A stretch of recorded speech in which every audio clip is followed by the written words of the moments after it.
Breaking news: the Los Angeles Chargers have done it again, proving to the entire NFL that their strategy is smarter than anyone expected. Big moves, bold decisions, and now the results are showing on the field. This latest development has every football fan talking, and we're here to break it all down for you.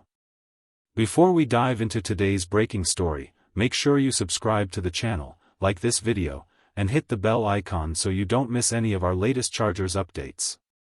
Let's jump into the news. The Chargers' latest draft decision is turning heads. While critics doubted them early, the team's bold choices are now paying off, and the proof is on the field. Their decision to pass on a big-name player is suddenly looking like genius. Malik Nabers, once considered a can't-miss pick, just gave the Chargers another reason to celebrate their choice.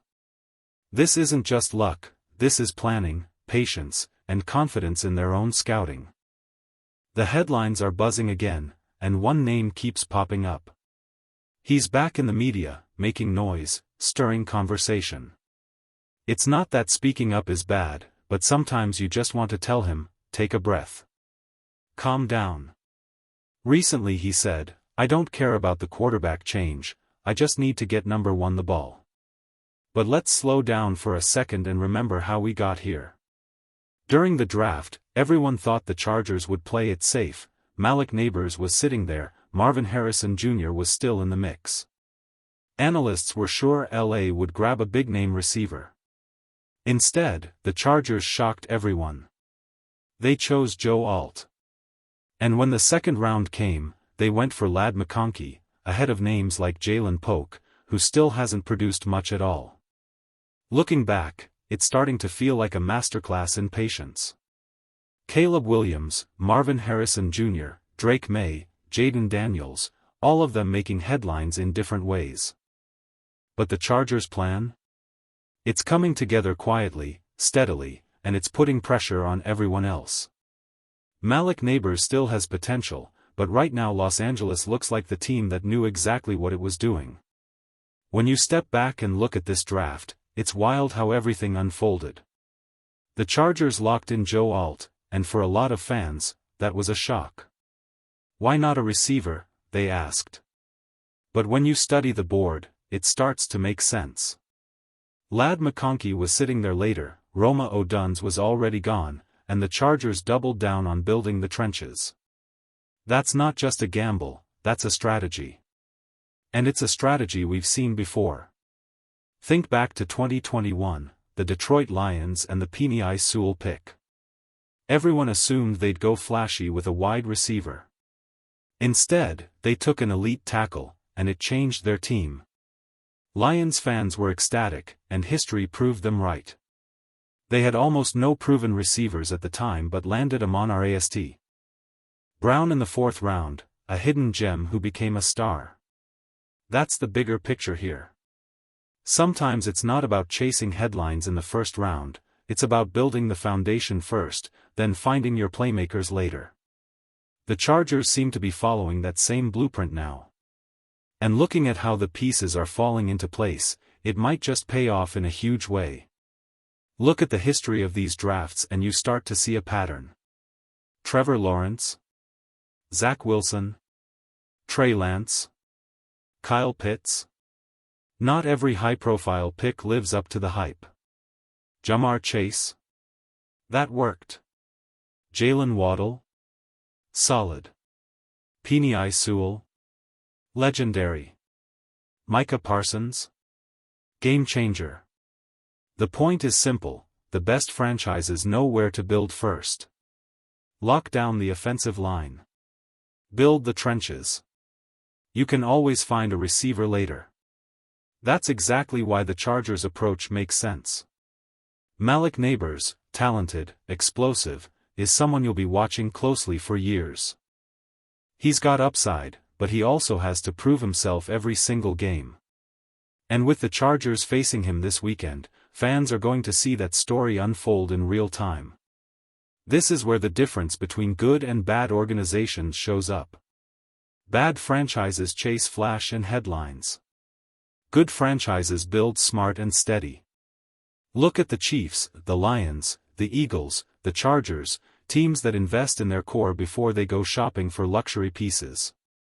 It's not that they never miss, but they stack the odds in their favor. The Giants, Dolphins, and several others? They've taken the opposite route, and too often it blows up in their faces. The league is practically split in half, one side run by teams with vision and patience, the other by teams reacting to hype. Right now, Los Angeles is firmly in that first category. They've got the plan, the pieces, and the patience, and that's exactly why their future looks so dangerous.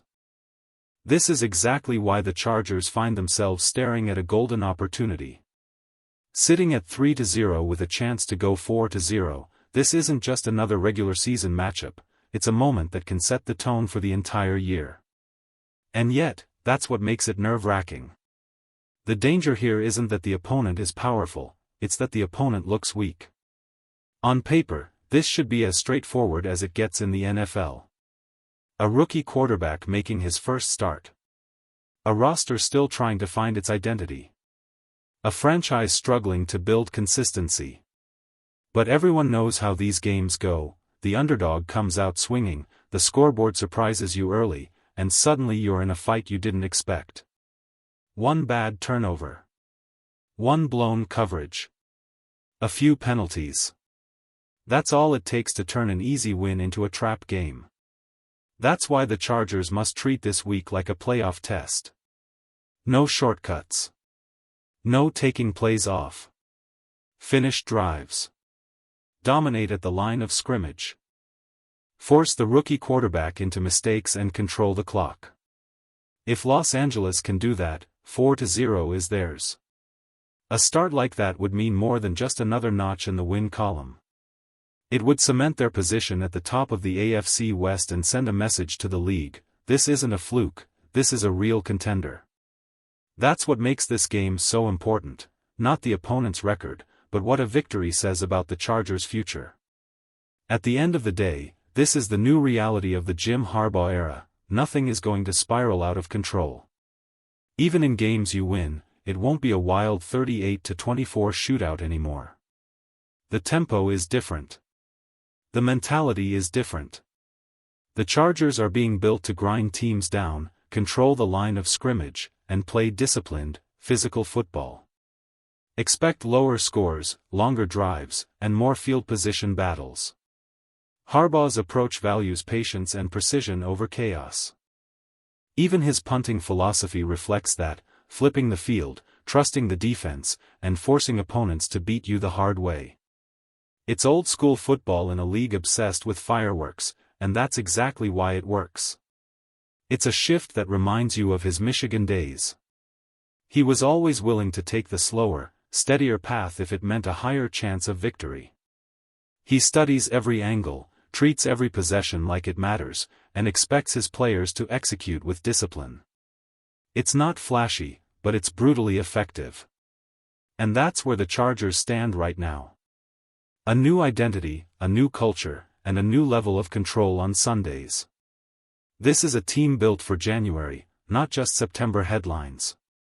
If they stay the course, games like this week's won't be traps, they'll be statements.